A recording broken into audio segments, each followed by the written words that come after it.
painted with gold and green, where the rivers sparkled like dancing spirits and the trees bowed with heavy fruit, there stood a village in the heart of the Ashanti kingdom. Birds sang from the tall silk cotton trees, and children played barefoot through warm fields of cassava and yam. And to the outside world, it looked like paradise. But those who lived there knew a bitter truth. Behind the laughter of nature, hunger clawed at bellies and silence lived in pots.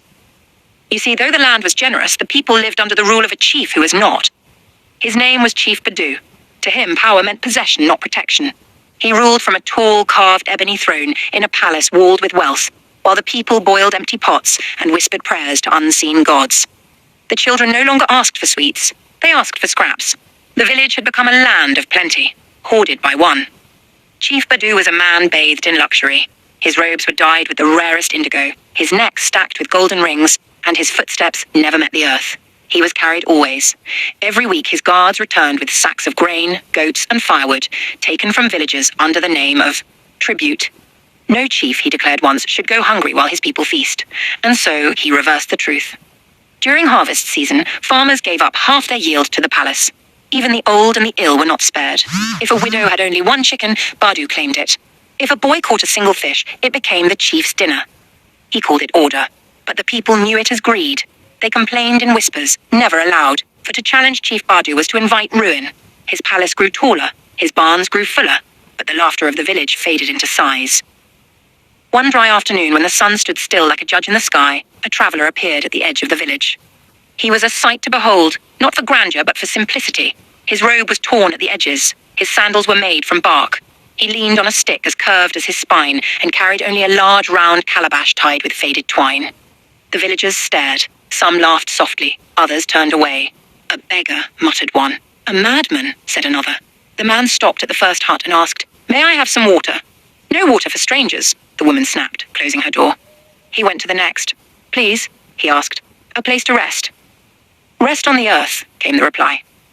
And so the old man walked through a village of full barns and empty hearts, his calabash bouncing gently at his side. At the far end of the village, near a crumbling well, lived Mama Effia, a widow with little more than hope in her cooking pot. Her hut was small, but her heart was vast. When she saw the old man approach, she did not look away. She smiled gently and said, "You look tired. Come, sit. What little I have, I will share." She offered him water from her clay pot and warmed a small bowl of garden egg stew over her fire. It was all she had. The old man ate slowly, savouring each bite. As the stars began to blink in the night sky, she laid down a woven mat for him. That night the wind whispered through the trees, and the old man said, "The one who shares from little is the one who holds much."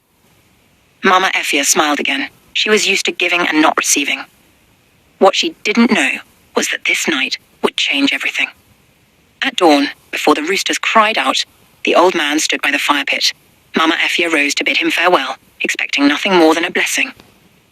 But he handed her the calabash, the same one he had carried through the village. "This calabash," he said, "is not ordinary. Speak these words. 'Calabash, feed me.' It will do as you ask. But remember, greed breaks what kindness builds." With that he turned and walked into the forest. Mama Effia, still half dreaming, looked at the gourd. She whispered, "Calabash, feed me." Suddenly it trembled and began to glow. To her amazement, a warm aroma filled the air. Out poured jollof rice, ripe plantains, goat stew, fresh water, and more. She clapped her hands and laughed, not because she was full, but because for the first time in years, she wasn't alone in her hunger dot. In the days that followed, Mama Effia used the calabash not just for herself, but for others. When a child cried of hunger, she fed them.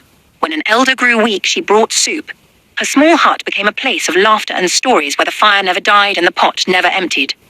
Children danced in the dust. Mothers sang again. The village became alive. But every story has eyes in the shadows. From his palace window, Chief Badu watched. At first, he ignored the rumors. Then he sent spies. Then, one morning, he sent guards. "Bring me the calabash," Chief Badu roared. "It is not hers. It is mine." Mama Effia stood by her doorway as the guards approached. She begged, she cried, but no one stopped them. The villagers watched in silence, afraid of the chief's wrath. The calabash was taken, placed at the foot of Badu's throne like a war trophy. He chuckled. If it feeds a widow, imagine what it can do for a king.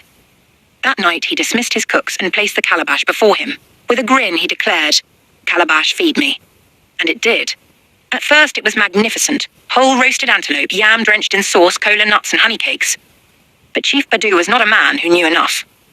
"Feed me more," he ordered. "More, until I say stop." The calabash obeyed. Food poured out. Plates overflowed. Trays broke. Bowls shattered. The palace floors turned into rivers of porridge. Roast chickens flew like birds. Soup flooded the stairs. He screamed, "I command you to stop," but the calabash kept feeding. Servants ran, guards slipped. The villagers panicked as the flood of food spilled into the streets.